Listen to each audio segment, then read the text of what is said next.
Right urea కష్టాలపై పూర్తి updates మా ప్రతినిధి రవికాంత్ అందిస్తారు. రవికాంత్ చెప్పండి, కాంగ్రెస్ ప్రభుత్వము వారాలు గడుస్తున్నా ఇంతవరకు రైతులకు సరిపడా యూరియా ఇవ్వడంలో విఫలమైంది. పైగా ఒక్కొక్క రైతుకి ఒక్క టోకెన్ ఇవ్వడం, అది కూడా పోలీస్ సమక్షంలో యూరియా పంపిణీ చేస్తున్నారు.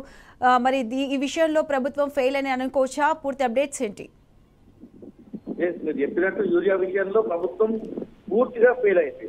వరంగల్ జిల్లాలో ఏదైతే యూరియా సంబంధించి రైతులు బారులు తీరి కనిపిస్తా ఉన్నారు. కంటి మీద కొనుక్కు లేకుండా ఇవాళ రైతాంగం వర్షాలు పడుతున్న క్రమంలో యూరియా కోసం బారులు తీరి కనిపిస్తా ఉన్నారు.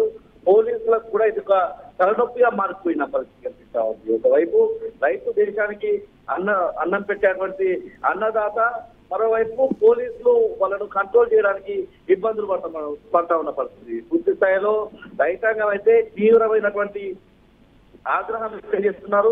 మహబూబాబాద్ జిల్లా వ్యాప్తంగా కూడా ఇదే పరిస్థితి కనిపిస్తా ఉంది. ప్రతిరోజు మహబూబాబాద్ మండలమే కావచ్చు, నెల్లికుదురు మండలమే కావచ్చు, ఇటు ఇనుగుర్తికి సంబంధించి కేసముద్రం, తొర్రూరు, గూడూరు, కొత్తగూడ, ఇటు సైడ్ అసలు అంటే మహబూబాబాద్ జిల్లా వ్యాప్తంగా కూడా తీవ్రమైనటువంటి యూరియా కొరత మనకు కనిపిస్తా ఉంది. రైతాంగం అంతా కూడా ఆందోళన బాట పడతా ఉన్న సందర్భం కనిపిస్తా ఉంది. అంటే ముఖ్యంగా ఒక వారం రోజుల నుంచి ఒకే సమస్య ఉత్పన్నం అవుతున్నా కూడా ఈ సమస్యకు పరిష్కారం చూపడంలో రాష్ట్ర ప్రభుత్వం కావచ్చు, అక్కడ ఉన్నటువంటి ఎమ్మెల్యేలు కావచ్చు, జిల్లా యంత్రాంగం కావచ్చు పూర్తిగా విఫలమయ్యారు. వ్యవసాయ అధికారులు కూడా విఫలమయ్యారని మనం చెప్పుకోవాల్సి ఉంటుంది. ఎందుకంటే క్షేత్రస్థాయిలో ప్రతిరోజు కూడా రైతులు అంటే అర్ధరాత్రి 2 గంటలకు లేచి పిఎస్సిఎస్ కేంద్రాలు అయితేనేమి యూరియా విక్రయించేటువంటి ఆకులకు సంబంధించినటువంటి ప్రత్యేక సెంటర్లకు సంబంధించి వెళ్లి పడిగాపులు కాయాల్సిన పరిస్థితి. ఇంటి దగ్గర నుంచి ఆహారం తీసుకువెళ్లే సందర్భం కనిపిస్తా ఉంది.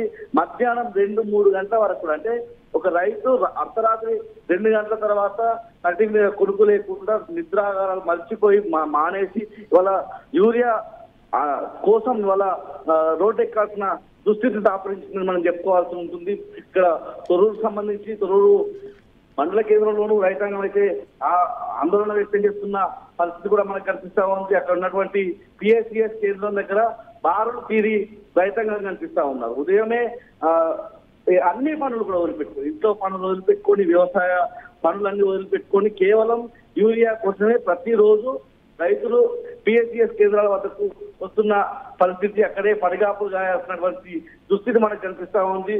ఒక్కో రైతుకు టోకెన్ విధానం ద్వారా ఒక టోకెన్ ఇచ్చి ఆ టోకెన్ మీద ఒకటే బస్తా ఇవ్వడం. అంటే రైతులకు ఒక యూరియా బస్తా ఇస్తే ఎంతకు సరిపోదు. అంటే ఇంటిల్లిపాది కుటుంబం అంతా కూడా వచ్చి ఆ యూరియా కోసం నిలబడ్డ ఇంట్లో 2 ఉంటారు, 3 ఉంటారు, భార్య భర్తలు, పిల్లలతో సహా ఒక 2-3 వస్తే వాళ్ళకు దొరికేటువంటి యూరియా 3-4 బస్తాలు మాత్రమే. ఆ 3-4 బస్తాలు దేనికి సరిపోవని మళ్ళీ చెల్లారి కూడా రావడం జరుగుతా ఉంది. అంటే ప్రతిరోజు వాళ్ళంతా కూడా వరి నాట్లు వేసిన పరిస్థితుల్లో పట్టచెర్ల దగ్గర ఉండాల్సిన రైతాంగం ఇవాళ పూర్తిగా పిఎస్సిఎస్ కేంద్రాల దగ్గర యూరియా కోసం పడిగాపులు పడాల్సిన పరిస్థితి కనిపిస్తా ఉంది. భారీ క్యూలైన్లు కనిపిస్తా ఉన్నాయి. ముఖ్యంగా ఉమ్మడి వరంగల్ జిల్లాలో ఉన్నటువంటి మహబూబాబాద్, ములుగు జిల్లాల్లో వర్షం పడతా ఉంటే గొడుగులతో వాళ్ళు నిలబడాల్సిన దుస్థితి కనిపిస్తా ఉంది. పోలీసులు కూడా వాళ్ళ మీద దురుసుగా ప్రవేశించేటువంటి పరిస్థితి కనిపిస్తా ఉంది. దీనికి ఒక పరిష్కారం చూపెట్టాలన్నటువంటి డిమాండ్ అయితే రైతులు చేస్తా ఉన్నారు. Right Ravikanth, thanks for the updates.